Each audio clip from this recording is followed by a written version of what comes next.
On est à quelques heures seulement du verdict du procès. Le procès pour la favorite de l'élection présidentielle qui voit son destin suspendu à la décision des juges de cette cour d'appel. Au Rassemblement national, l'hypothèse d'un empêchement oblige déjà Jordan Bardella et l'état-major à préparer l'après. Rappelez, Jules Torres, pour les auditeurs qui nous rejoignent à 17h20, elle a été condamnée à quoi et les réquisitions en appel, c'était quoi? La condamnation en première instance et les réquisitions de la deuxième instance sont sensiblement les mêmes. C'est 4 ans de prison, dont 1 an ferme, aménageable sous bracelet électronique pour Marine Le Pen, 100 000 € d'amende et 5 ans d'inéligibilité. La seule vraie différence entre la première instance et les réquisitions, c'est la question de l'exécution provisoire. L'exécution provisoire, c'est quoi? C'est qu'à partir du moment où vous quittez le tribunal, au moment du verdict de première instance, vous purgez déjà, et en l'occurrence l'exécution provisoire était sur la peine d'inéligibilité. L'exécution provisoire fait que Marine Le Pen purge une peine d'inéligibilité depuis sa condamnation en première instance, ce qui fait qu'il y a encore un infime espoir au sein du Rassemblement national si la peine d'inéligibilité est abaissée à 2 ans, auquel cas Marine Le Pen, la purgeant déjà depuis 1 an et demi, pourrait possiblement candidater et être la candidate du Rassemblement national pour la prochaine élection présidentielle. Marine Le Pen, candidate ou empêchée, est-ce que ça change tout? L'état d'esprit au Rassemblement national, les explications sont signées Alexandre Chauveau. Samedi soir à Liévin, c'est une Marine Le Pen presque sereine qui s'affiche aux côtés de Jordan Bardella. En cas d'empêchement par les magistrats, la campagne se fera malgré tout à 2. De toute façon, nous mènerons cette campagne ensemble, mon cher Jordan. Nous nous sommes préparés à ce binôme que nous avons offert aux Français. Nous vous offrons un binôme de gens qui se font confiance, qui pensent la même chose, qui partagent des convictions, qui partagent la méthode également qu'il faudra mettre en œuvre. Et croyez-moi, on ne va pas manquer de boulot. La triple candidate à la présidentielle est prête à toutes les éventualités, mais ne cherche plus à deviner la sentence des juges. Personne n'en sait strictement rien, répond-elle en privé à ceux qui pronostiquent tel ou tel scénario. Une forme de stoïcisme pour les uns, de résignation pour les autres. Ce qui est sûr, c'est que les réquisitions en appel, quasiment similaires à celles de première instance, n'invitent pas à l'optimisme. Le scénario miracle est ainsi écarté par la plupart des cadres, même si en interne, l'hypothèse d'une candidature de Jordan Bardella rassure la plupart des élus, ce qui n'empêcherait pas le sentiment de tristesse et d'injustice qui accompagnerait une disqualification de Marine Le Pen. 17h22 sur Europe 1. Lara Tchekhov, la question qu'on se pose, c'est est-ce que c'est un tournant ou non si Marine Le Pen est empêchée? Pourquoi on se pose cette question? Parce que quand vous regardez les intentions de vote, alors c'est des photographies à l'instant T, bien sûr, mais aujourd'hui, la popularité de Jordan Bardella est quasiment similaire à celle de Marine Le Pen. Elle est légèrement supérieure à celle de Marine Le Pen. De Jordan Bardella dans les sondages. Quoi qu'il en soit, demain, on va probablement avoir une décision de justice qui va décider à la place des Français. Alors moi, je ne remets pas en cause l'impartialité des juges, quand bien même... en tout cas, ils ont un devoir de neutralité et d'honnêteté dans le jugement qu'ils vont rendre. Sur l'affaire des assistants parlementaires, on oublie souvent de rappeler cette affaire de Jean-Luc Mélenchon, vous savez, parce que lui aussi, il était impliqué dans une affaire liée à des soupçons d'emploi fictif au Parlement européen, pour laquelle la justice a rendu sa décision au mois de juin dernier. C'est une affaire il y a eu 8 ans d'enquête pour cette affaire-là, et Jean-Luc Mélenchon n'a été auditionné qu'une seule fois. Et on oublie souvent d'en parler, et je pense que c'est important de rappeler que Jean-Luc Mélenchon aussi a été soupçonné d'une affaire similaire. Quoi qu'il en soit, s'agissant de cette décision de justice donc, qui sera rendue demain, moi je trouve que c'est une atteinte en fait quelque part à la démocratie si Marine Le Pen est empêchée de se présenter, parce que à chaque fois qu'il y a une élection présidentielle, finalement on a l'impression que ce sont les juges qui décident de qui seront les finalistes. Donc, je ne sais pas si vous êtes d'accord avec moi ou pas, mais les juges ont certainement trop de pouvoir, et si elle est empêchée, on pourrait se dire que finalement l'électeur de droite pourrait être tenté, mais de droite, mais je vous parle d'un électeur de droite qui ne vote pas forcément Rassemblement national, pourrait être tenté par un sentiment, si vous voulez, de dégoût lié à cette décision, de voter pour Jordan Bardella, et on assisterait peut-être à une union des droites quelque part. Un effet inverse, un effet boomerang en quelque sorte. Mais Allez-y, Jules. Non, mais il y a la différence que, en fait, malheureusement, dans cette affaire, c'est la faute des politiques. Moi, je veux bien qu'on soit dans une critique excessive ou juste de la magistrature, des juges, mais ce sont les politiques qui ont décidé de voter la loi Sapin 2, qui rend quasiment automatique l'exécution provisoire. Ce sont les politiques qui ont mis l'inéligibilité. Je vous rappelle qu'on va avoir un projet de loi qui sera porté par Aurore Bergé, qui menace quasiment les personnes condamnées, par exemple, pour des postes antisémites, pour des postes racistes, pour des postes xénophobes, à une peine d'inéligibilité. Marine Le Pen, en 2012, réclamait l'inéligibilité à vie pour les personnalités politiques qui ont été condamnées pour des faits de détournement de fonds publics. Donc à un moment donné, tous les politiques ont voulu plus de transparence, tous les politiques ont voulu plus de probité, et à un moment donné, ça se retourne contre eux, c'était évident. Et beaucoup voulu de gens l'ont laver dénoncé. plus blanc que blanc. Et résultat, vous donnez un pouvoir aujourd'hui à une justice qui, si Jean-Claude Dacier, cette justice, c'était d'une fermeté absolue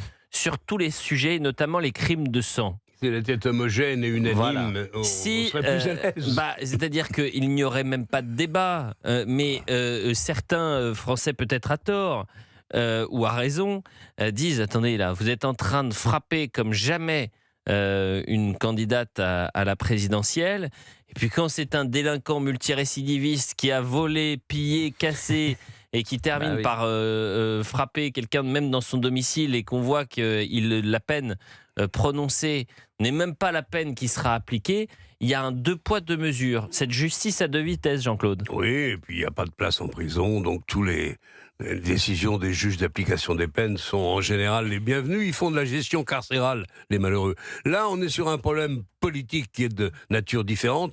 Encore une fois, est-ce qu'on peut admettre l'idée, mais ça a été le cas pour le MoDem, qui est un précédent pour le RN qui est un peu ennuyeux. Est-ce qu'on peut... C'est exactement le même cas, le MoDem. C'est Oui, simplement pareil. des échelons différents. C'est pareil, sauf que le patron du MoDem n'était pas dans le coup, Non, parce qu'il n'y avait pas de texte. pour le il y avait Rassemblement pas de- Il n'y a national, pas de trace écrite. Pas de mail. Pour le je Rassemblement crois, national, il y a 27 personnes qui étaient jugées en première instance, et le montant total était de 4,3 millions d'euros. Oui. Pour le MoDem, c'est 7 personnes et tous ont été condamnés, sauf François Bayrou, et il y aura un appel. Et pour la France Insoumise, il n'y en avait que 2 sur des sommes sensiblement moins importantes. Et la vraie différence avec le Rassemblement national, c'est que le Rassemblement national est accusé par le Parlement européen Du système. d'avoir fait un système, ce qui n'était pas du tout le cas ils ont fait- pour la France Insoumise, ni le MoDem. C'est pour ça que Et ils l'ont l'enquête a défendu. duré beaucoup plus longtemps C'était- et que les conséquences seront Et sans ils doute l'ont beaucoup plus graves. défendu, leur système, devant la justice en première instance, qui est sans doute d'une grande maladresse. Ils l'ont Néanmoins, assumé, vous avez raison. je maintiens Ah. que donner de l'argent à des assistants parlementaires et en essayant de faire, le tri entre l'activité purement européenne et l'activité purement française, nationale, est un exercice compliqué. Je pense que la justice s'est mise dans un cas complexe. Nous verrons ce qui sera décidé demain.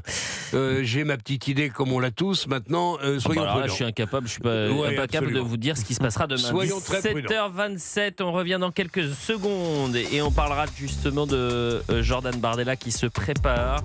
Est-ce que ça change tout si Marine Le Pen est empêchée, ou est-ce que finalement la relève est déjà là, et donc que ça soit Marine Le Pen ou Jordan Bardella, ça sera la même chose et ce sera le même résultat? C'est la question qu'on vous pose.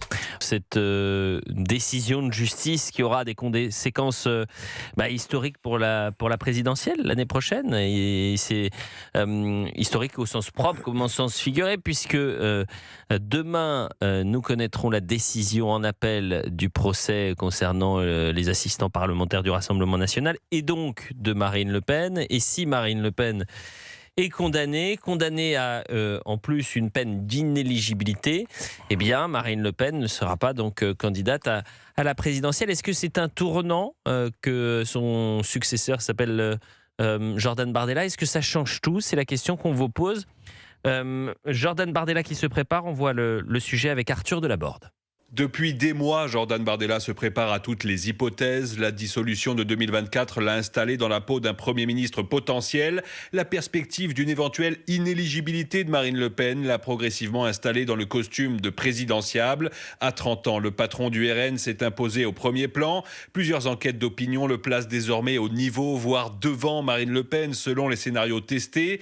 Pour autant, le parti affiche un front uni. Marine Le Pen répète qu'ils mèneront cette campagne ensemble. Et si la la justice l'empêchait de se présenter. Elle promet de soutenir Jordan Bardella jusqu'à sa victoire avec une grande confiance. De son côté, Jordan Bardella se tient prêt, mais sans jamais se poser en rival. Il rappelle qu'il s'est engagé en politique derrière Marine Le Pen et dit toujours espérer la voir candidate. Le verdict de demain pourrait donc rebattre les cartes, mais au Rassemblement national, le message est déjà prêt. Quel que soit le candidat, Marine Le Pen et Jordan Bardella entendent mener la même bataille. Prenons le pouls des auditeurs d'Europe 1 au 01 80 20 39 21. On est avec Monique et Mickaël. Monique qui nous appelle des Hautes-Alpes. Bonjour Monique.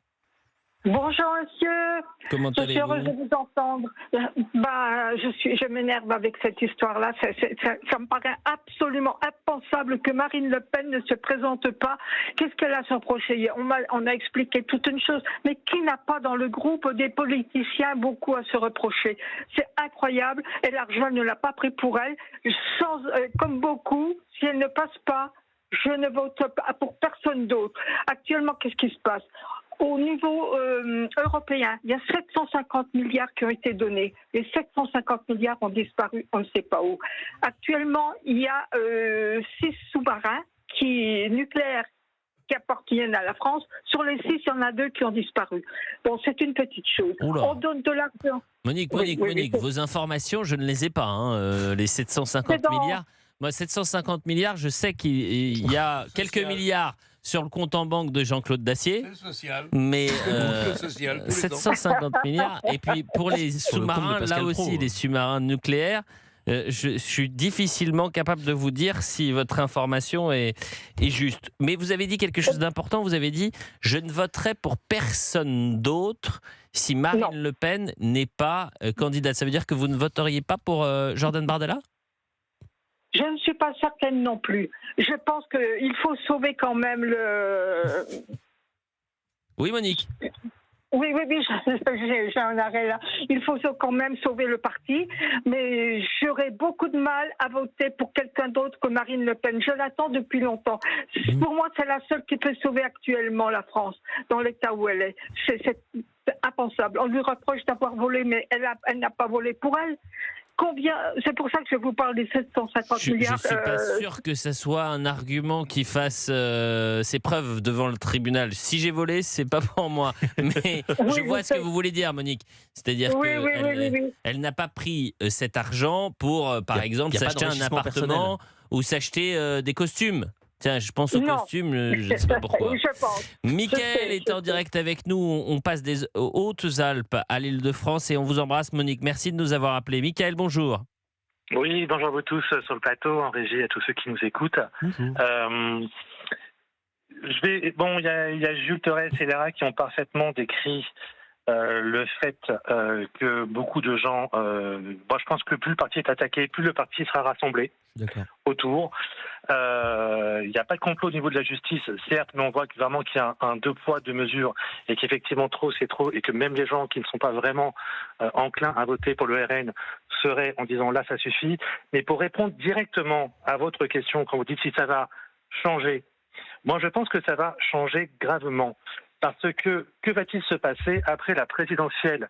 Qui va être tête de liste aux prochaines élections législatives? Qui va être tête de liste au niveau des élections européennes?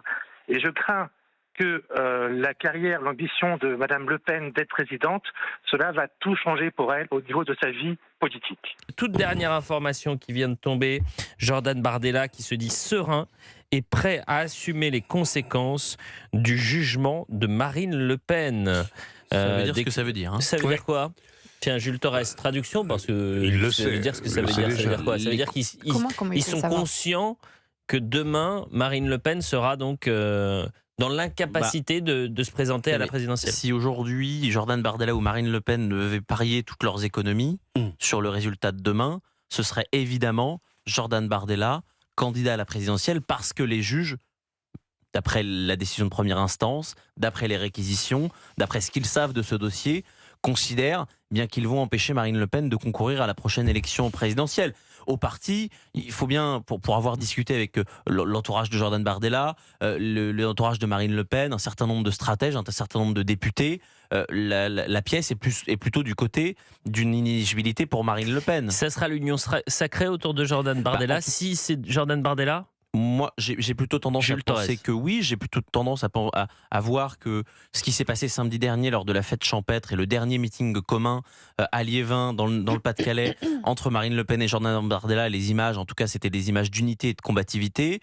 Il faut quand même considérer, et ça, faut faire un petit peu d'historique, mais que c'est une relation absolument unique en politique. On a absolument jamais vu ça. Marine Le Pen, elle a fait Jordan Bardella, c'est elle qui, contre l'avis de tout le monde, a décidé de le placer en tête de liste des élections européennes en 2019, alors que tout le monde disait non, il est beaucoup trop jeune, il nous faut un profil un petit peu plus vieux. Sébastien Chenu, à cette époque-là, voulait par exemple que ce soit Éric Zemmour, la tête de liste du Rassemblement national aux européennes. Donc ils ont une relation absolument unique entre eux, et je pense que cette décision, eh bien, ne brisera pas cette relation unique. Marine Le Pen et Monsieur Bardella, c'est pas tout à fait la même chose quand même. Hein. C'est une relance. C'est une femme, elle est un homme. C'est une relance, oui, non, mais vous plaisantez. Allez-y, je vous laisse la plaisanterie. Mais c'est une relance complète de la vie politique dans ce pays, qui n'est pas inutile d'ailleurs. On verra le résultat. Moi, je n'annonce pas le résultat. Je dis simplement que nier le fait que c'est la même chose, c'est une erreur. Il y a des sensibilités. Il y a des sensibilités différentes sur l'économie, sur l'union des droites, sur la question des retraites, etc. Mais quoi qu'il en soit, Marine Le Pen l'a dit et l'a redit, elle ne sera pas la tutrice de Jordan Bardella. On voyait beaucoup à l'époque Jean-Marie Le Pen interférer dans les décisions de Marine Le Pen. Elle ne souhaite pas faire la même chose que ce qu'a fait son propre père avec elle, et elle ne souhaite pas reproduire ce qu'elle a qualifié elle-même d'erreur. Donc Jordan Bardella sera vraiment autonome dans les décisions qu'il prendra. Vous en parlez comme si la décision était prise. Ils ne gouverneront pas à deux, quoi. Marie et Valérie sont avec nous rapidement parce que dans quelques instants, nous aurons les anecdotes du président d'Acier avec Didier Deschamps. Marie qui nous appelle du Calvados. Bonjour Marie. Oui, bonjour. Rapprochez, chère Marie, s'il vous plaît, et merci de nous appeler. Rapprochez votre téléphone de... Oui, je me fais très peu de... Bon, je ne dis pas du tout que je vais voter pour Marine Le Pen, mais je me fais aucune illusion sur ce qui va se passer. Je pense qu'il y a, si je devais donner une cote, 1,5 contre 1 pour qu'elle soit éliminée, parce qu'on est en France. Et je déplore cette affaire parce que je déteste l'injustice. Et j'ai entendu Madame Thévenot tout à l'heure sur votre antenne de CNews. C'était honteusement agressive à l'égard de Marine Le Pen, disant qu'elle avait détourné l'argent des Français, etc. Alors, ce que je disais tout à l'heure, c'est que je pense qu'un assistant parlementaire, c'est la courroie de transmission entre la doctrine politique, la ligne politique du parti et le député. Et le parti, il est en France. Il n'est pas au Parlement européen, le parti il est à Paris. Donc voilà, que l'assistant parlementaire retourne travailler au siège du parti pour s'imprégner du travail d'ensemble du parti. Pour moi, c'est pas du détournement de fonds publics et c'est pas une escroquerie comme voulait le dire Madame Thévenot. Et son discours m'a scandalisé. Écoutez, vous avez voulu exprimer votre colère en direct sur Europe 1. Merci Marie de nous avoir appelé au 01 80 20 39 21 du Calvados direction l'Île-de-France avec Valérie. Valérie, bonjour. Valérie une fois, Valérie 2 fois, Valérie 3 fois, Valérie n'est plus et Valérie vient d'être sanctionnée, condamnée à une peine d'inéligibilité. Elle ne pourra plus appeler pendant 3 ans. Avec exécution provisoire. Valérie, c'est terminé. Si vous nous entendez, chère Valérie, on va essayer de la rappeler dans quelques instants. Jules Torres. Non, juste un mot quand même sur Jordan Bardella, qui ne doit pas vivre une séquence très facile, parce que vous parliez de la phrase sur le fait qu'il était capable d'accepter les conséquences. Les conséquences, c'est quoi ? C'est de devenir, à moins de 30 ans, candidat à l'élection présidentielle, alors qu'il ne s'est jamais préparé à cela. Jordan Bardella, ça fait 2 ans qu'il se prépare à devenir Premier ministre de Marine Le Pen, mais certainement pas à être candidat à l'élection présidentielle. Vous me direz, c'est quasiment le même job, en tout cas c'est le même niveau de préparation et le niveau de préparation d'exercice du pouvoir, mais quand même, quand on a moins de 30 ans, on est propulsé comme cela, il fait quelque chose que normalement on ne fait à 50 ou 60 ans, pas quand on le fait à moins de 30 ans, avec évidemment une campagne où il va découvrir la robustesse du système, puisque le système ne va rien lui épargner. D'ailleurs, vous avez vu que la semaine dernière, il y a eu des perquisitions au siège du Rassemblement national pour d'autres affaires, parce que l'association d'extrême gauche Anticorps va tout faire pour... une fois Marine Le Pen, il va peut-être falloir faire tomber Jordan Bardella. Donc moi je trouve ça assez fort, symboliquement, salut que Valérie, Jordan Bardella on a reprenne le flambeau. retrouvé Valérie. Excusez-moi. Écoutez, faut avouer, à moitié pardonné, vous aviez une interdiction de rappeler pendant 3 ans. Vous êtes très laxiste. Faut avouer, à moitié pardonné, ce sera donc 1 an et demi. Profitez de ces quelques secondes et on se retrouve en 2028, Valérie. Comment allez-vous, Valérie? Non, je pense que les juges sont assez intelligents et calculateurs. Ils peuvent décider son éligibilité, de ne pas déclarer son inéligibilité, parce que Marine Le Pen, jusqu'à maintenant, c'était l'éternelle perdante du 2e tour. Donc en fait, si c'est bien manigancé, en la laissant passer, ils peuvent espérer faire élire un énième Macron au 2e tour, parce que il y a quand même beaucoup de Français qui ne veulent pas élire Madame Marine Le Pen, comme Madame Dati, pareil, c'est les 2 éternelles perdantes du 2e tour à chaque fois. Donc voilà, c'est le fond de ma pensée. Je pense qu'ils sont assez intelligents, hein, voilà. Ça peut se passer comme ça. Et calculateurs. Mais de toute façon, on le saura aux alentours de 15h30, 16h demain, cette décision qui changera effectivement la donne de cette élection présidentielle, et puis qui la lancera véritablement, parce qu'on a eu les prémices de la campagne présidentielle, mais une fois qu'on connaîtra le sort de Marine Le Pen et donc du candidat pour le Rassemblement national, la campagne sera bel et bien lancée.